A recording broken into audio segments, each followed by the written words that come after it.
Do you believe that diversity, equity, inclusion are an important part or an essential part of organizations operating in the theater You sphere? can put out all the statements you want, but if you're not practicing it, it sort of defeats the purpose. We will no longer be overlooked. We will no longer accept the status quo. We will no longer be silent. It is time to be heard.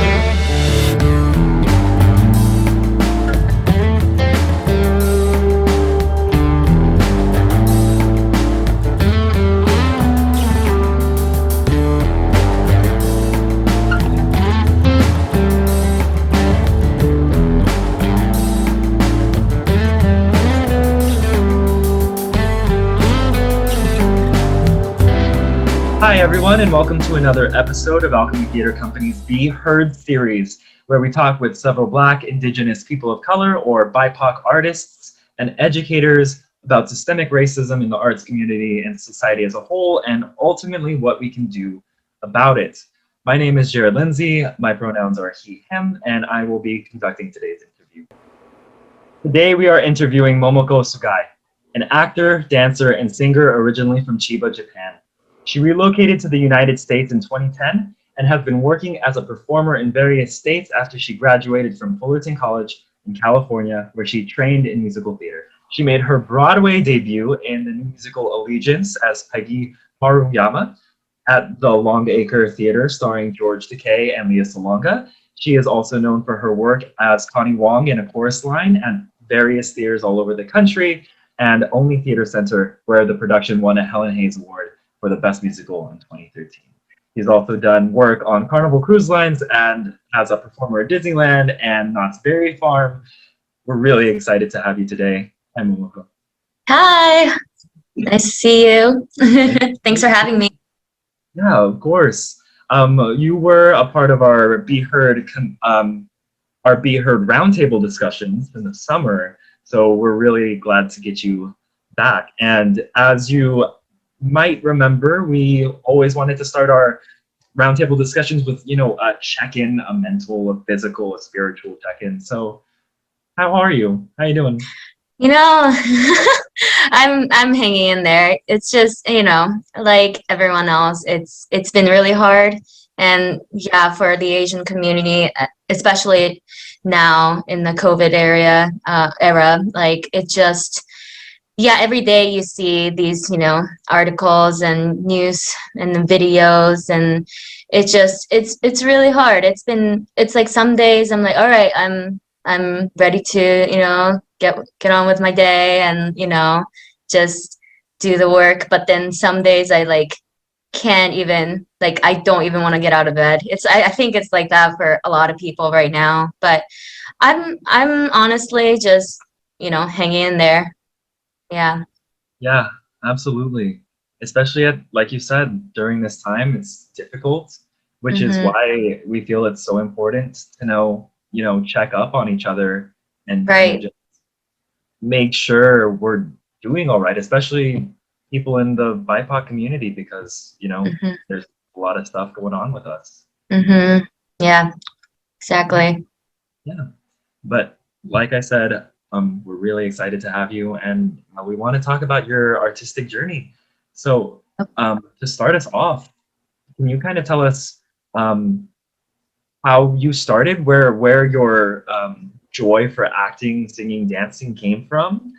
It came from, it's funny because I started out actually as a dancer when I started learning dance when I was 3, and then I trained in jazz and ballet, but then I was really bad at ballet, so switched over to, when I was 5, I switched over to tap, and so all my life I was doing the tap dance, not even ballet or, musical theater. I was just, I want to be a tap dancer. I want to be a tap dancer all my life. But musical theater, because of other students at the dance school started auditioning for musicals and, doing all kinds of stage work. So I started being interested in musical theater when I was in elementary school. And then I actually auditioned for the production, like a Japanese tour of Annie. And I was in 5th grade, and I finally got in. And I actually got to experience the professional world of, musical theater. And ever since then, I was hooked. So I think that's where I started. Definitely. No, I love that. I didn't realize that you started so early, but I mean, Yeah. getting to tour in Japan with a cast of Annie, that sounds incredible. Yeah, it was fun. It was an amazing experience. Yeah, definitely. And then in 2010, you came over to the US. Right, yeah.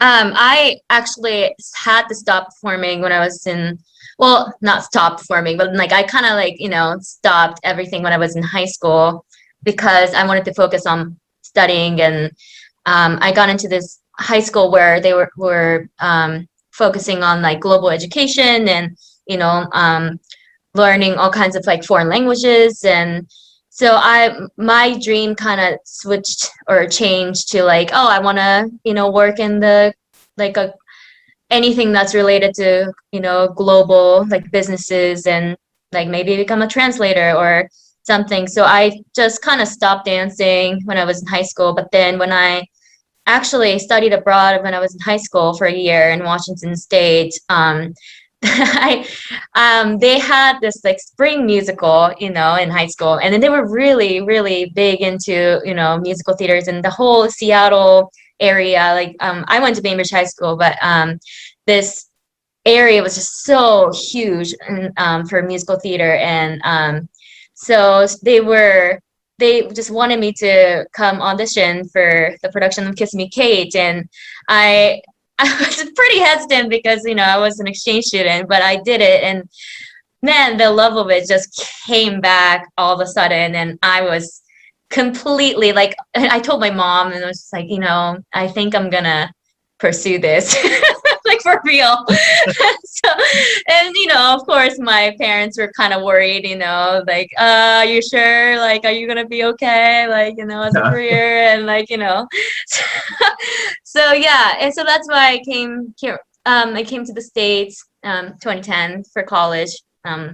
So yeah, no, it was great that became the opportunity for me to kind of pursue musical theater.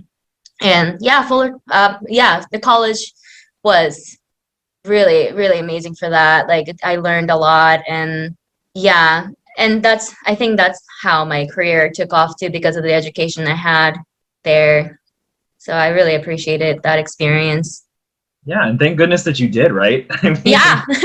and thank goodness for Kiss Me Kate, because otherwise you wouldn't have done all of these incredible productions. No, life is strange, Just every Definitely. decision you make is just like, affects later in life, which is great. Yeah, so after college, after getting your education at Fullerton College, you say you got all the necessary tools in order to, propel you to the next step. And the next step was we want to kind of talk about your journey getting to working on Allegiance, because that was a huge thing, right? Yeah, the journey to Broadway, actually, I took a lot of turns. After college, everyone wants to move to New York, right after college. And I actually wanted to move to New York right away as well. But when I started auditioning, actually my first professional gig in the States was a chorus line. And so that was, right when I was finishing up my last semester, and I saw the audition notice, and I just, had the audition, even though I was just terrified because, I had never done anything at that point and in the States, so I just wanted to audition just for the experience. And when I when I got the phone call that I got it, I just couldn't believe it, like what, and so that became the reason why I stayed in California. Not just that, but I just realized that there were so many opportunities in California as well. And so from there, I met a lot of people in that cast, and that actually led me to audition again for a chorus line at a different theater in SoCal, and that was like a year later. And I was having I had a work visa. It was like for this, it's called the optional training visa. It's basically you get certificate, or you graduate with a degree. You get a permit that you can work for a year if the job is related to your major, which was, for me, it was musical theater. So I could work for jobs that were related to performing and musical theater. So using that visa, I got to be a part of 2 productions of Chorus Line. And then from there, those people really led me to another theater that's doing Chorus Line, and actually eventually took me out to Maryland to do another production of Chorus Line because of people I knew in the production that I've done. And so that kind of kept going, right? Like, importance of networking, I guess, just and so people heard about me. The theater I did Chorus Line in Maryland, they were doing The King and I, and they were saying do you want to do the King and I here? And I did that, and then from there I went to New Hampshire and then did hair, and it just kind of I jumped around, and so I never was just in one place. So when I actually auditioned for Allegiance, I was in California. I was still in California, and the casting came to LA because they wanted to see LA talents. And so I went, and they cast a couple of us from LA, and that's how I got there. But it's kind of it's just interesting looking back, because one thing led to another. And if I didn't do this gig, like we said, for when I was in high school, if I didn't do that, I wouldn't have done any of these things. If I didn't stay in California and did these things, it wouldn't have led me to these different jobs. And then eventually it came back to LA, and then the casting for Allegiance was in LA, and so it's just interesting. It's just very interesting how things turn out. So yeah, so that's how I got to being Allegiance, and that was just an incredible experience. I'm very lucky to have that as my Broadway debut. That's just, wow. I'm just grateful for that. Absolutely. And I wanted to ask, because I'm curious, is Allegiance kind of the first, because it was created by George Takei, correct? And yes, it's based on his story. Yeah. Yeah. And it's a specifically Asian story, right? Mm-hmm. And I kind of wanted to jump into that. What was it like working on a story that you knew was it's an Asian story, it's about George Takei, but it's also one, did you feel it resonated with you being a Asian person in America, becoming Asian American? How did that make you, what was your thought process going through the work of working on the show? The work was, it was very emotional. I think, well, first of all, to be surrounded by Asian talent and predominantly Asian cast, I still remember the first day I looked around, and that was the first time I was surrounded by majority of the cast was Asian. And you feel the sense of pride, because I've always been the token of everything, right? Anything that I do, it's I'm the, maybe one or the few BIPOC, cast or actors, in production. So that was the first time I looked around and I saw all these Asian talents, and the sense of pride comes from you can relate to each other's journey, that we made it here, and we had all kinds of trials and tribulations and hurdles, and we finally here and making something that's so important and be a part of something so important. And it did resonate with me because I knew of this part of American history that just tends to be kind of erased from history books. And, I was, I knew about that because I actually studied it in Japan. History class actually covers that in Japan as well. And it being, I played the Nisei, which is the second generation, like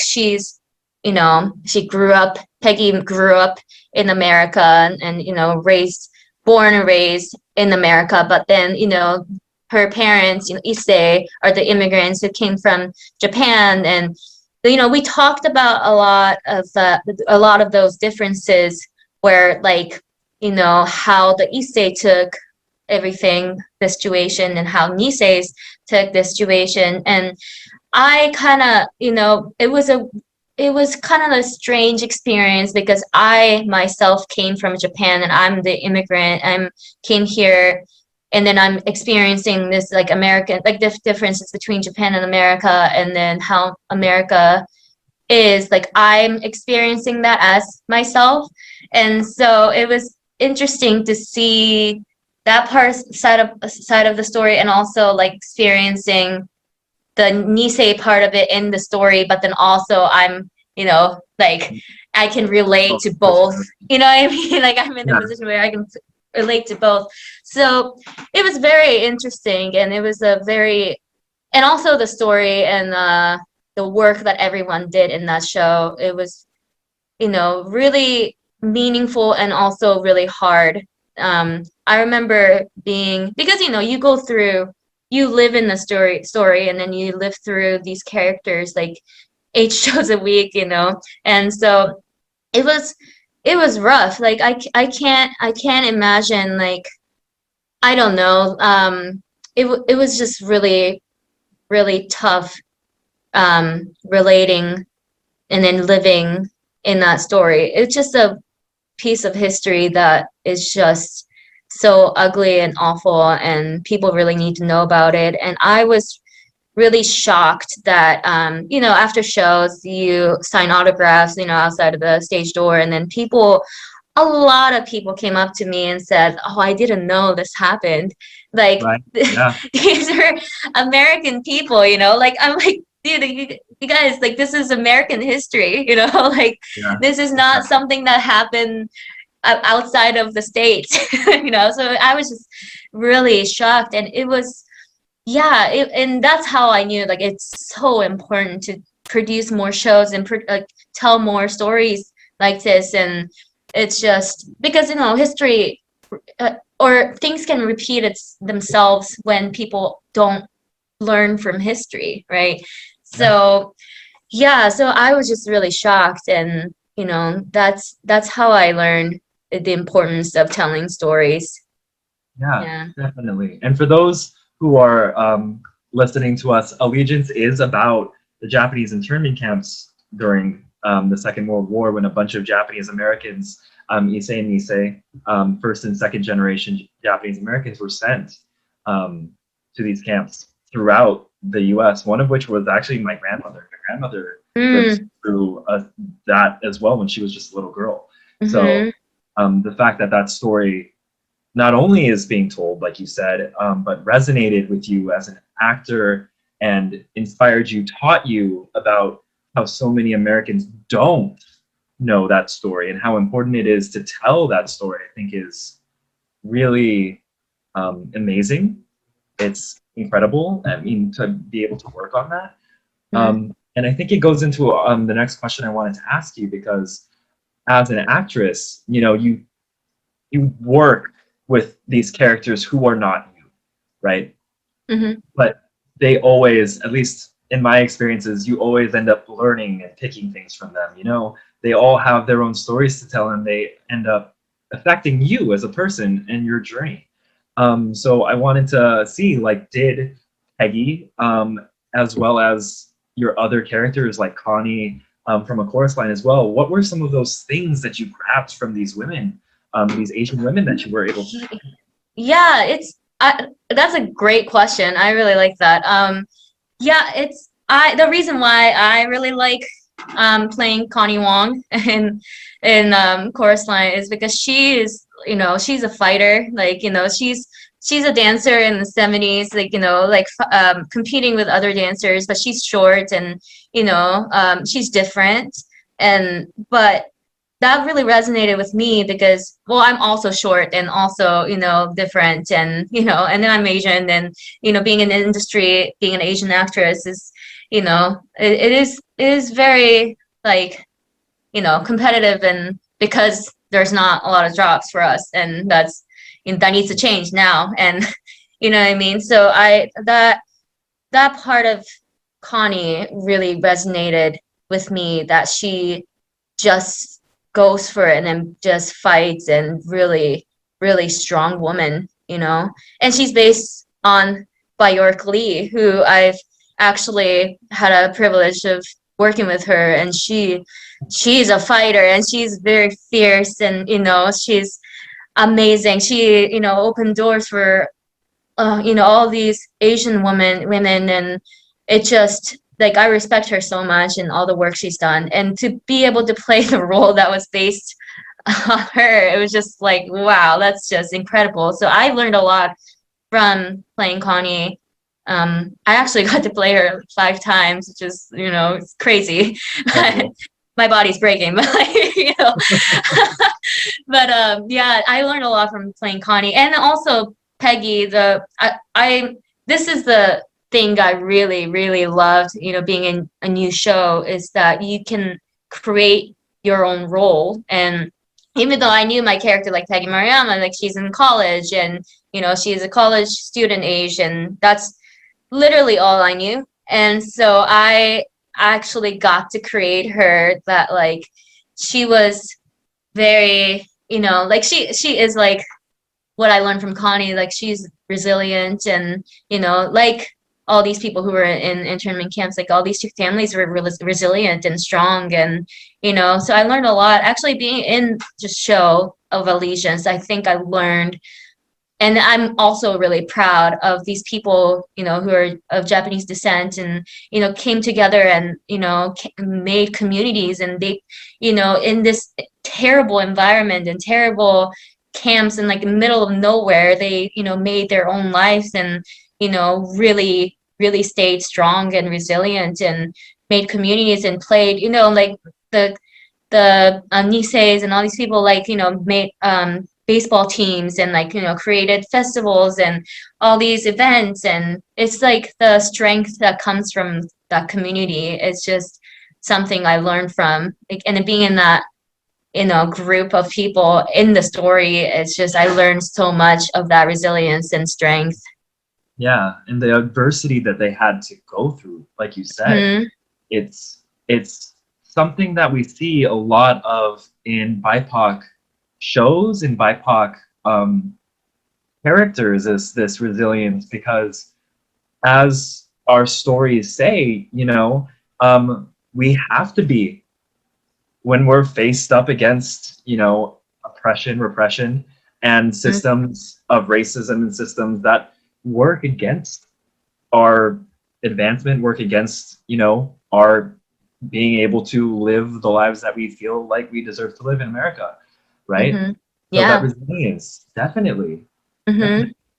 And I think that something else that you said, that I want to touch on, this idea of, you know, these women, for example, the woman that Connie's based on. Could you give her name again?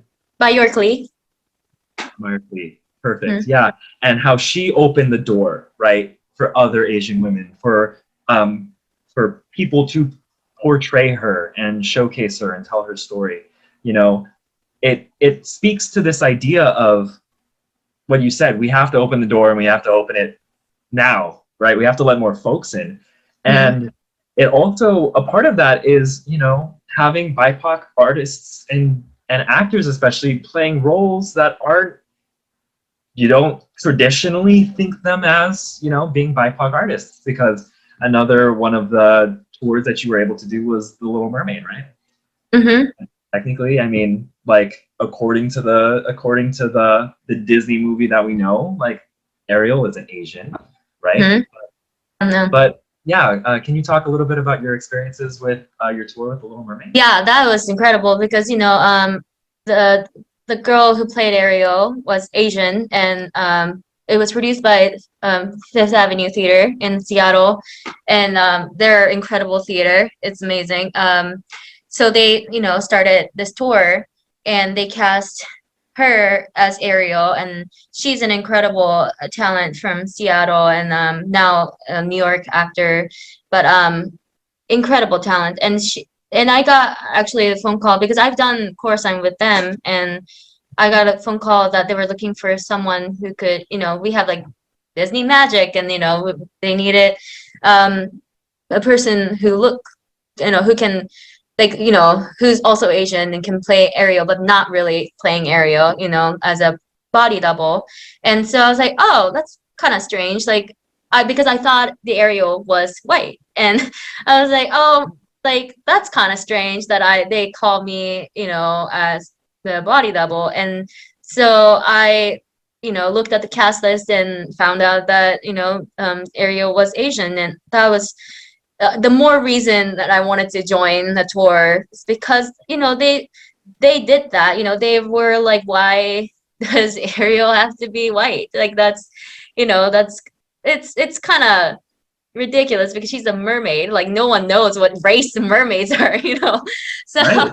yeah, so it's like yeah, and then the tour was just that was my first actual like national tour that I've done in the States, and I just got to experience how tour life is, and it was amazing. And but also because that was in 2016, and the tour was actually going on from before that, but then Ariel was a different I think the actress who played Ariel before our Ariel was white, and when we switched cast, that was 2016, and we went from 2016 to 2017, and I had seen like it's hard because as much as I was excited that Ariel was Asian, and we were people were talking about it, like it's incredible that she's Asian, and like we have to have more of this,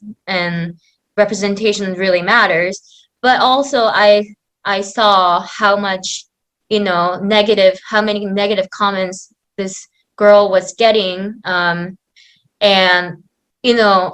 and she's a strong woman, like she but then I can't imagine how much she had to go through, even though she was getting all these positive comments. Like a lot of people were in for the casting like BIPOC actors as these roles, and we have to have more of this. But also because we toured in many cities, different states, different cities, I've heard and read articles or hate messages, and it's just ugly. And I've seen both of those things on tour, and it just like it made me proud and sad at the same time. And I like I've always known, but then we really have to do more work in casting more BIPOC as leads in shows that are typically white. And yeah, so to be a part of something like that, it was really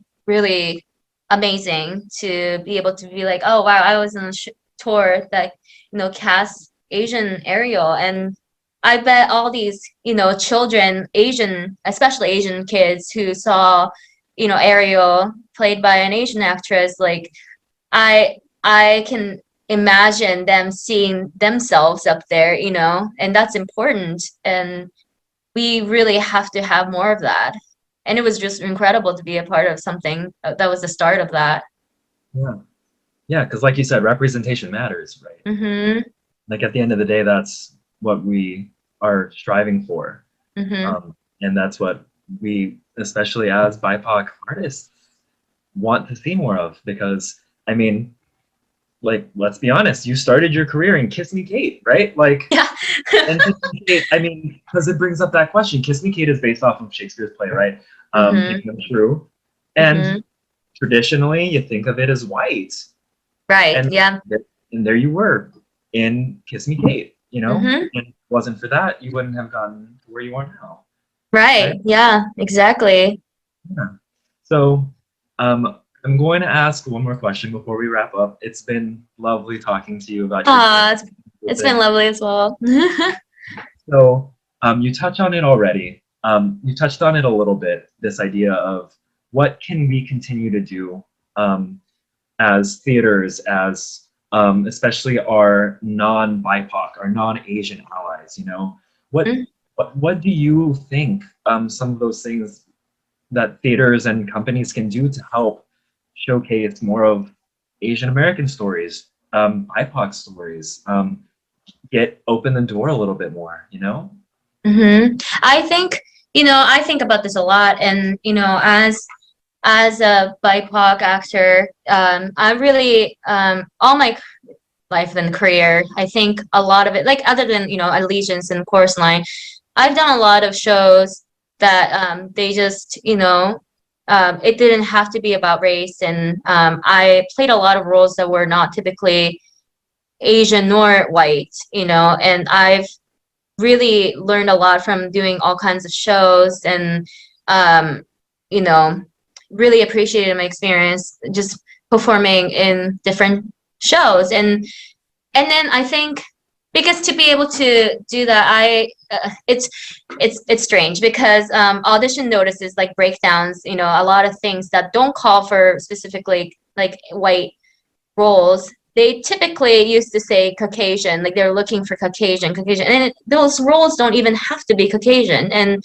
it was really hard for me to even show up to auditions when I just keep seeing Caucasian everywhere, and so I had to really be my own cheerleader and like really envision that like I could do these roles, and I had to imagine for myself, and like I had to view myself as playing these roles, and if no one's gonna see it, like I have to see myself doing these things. So I really push myself to show up at auditions and all these roles that I've gotten, and it's actually like this is why I really am glad I went to Fullerton, because I was taught to change casting's mind, and that really resonated with me, and so I really showed up and try to change their minds if they have Caucasian white actors in mind, but it shouldn't be like that. Now we're talking about, opening up for all BIPOC people. Like you, as casting, as people who are producing these shows, you have to be open to all kinds of people playing these roles, and that's the work that needs to be done. And also at the same time, we have to produce more Asian stories and more BIPOC stories, so we can tell these stories like Allegiance, where these stories are not being told in history, and like we have hate crimes rising because I think part of the reason why is because people are just not aware of what's happening, and history repeats itself when these mistakes are not being taught and corrected, and so these stories have to be told, and Asian stories, Asian American family stories, and I just actually watched Minari. It was incredible, just telling these Asian American family stories and really showing like these three-dimensional characters, not just stereotype of like whole model minority myth and just stereotypes. Like no, like a lot of Asian characters tend to be oh well, she's just this, and she's a prostitute, or this guy's a kung fu master, and it's like that's all, like that has to stop. That really has to stop, and tell Asian stories that are three-dimensional and just depth and characters. And so we have to do all kinds of work of we have to cast more BIPOC actors in everything, and everything that's that don't call for race specific stuff, and B, you have to produce more BIPOC stories, and you have to do both at the same time. Right. Yeah, I think that's the work that needs to be done.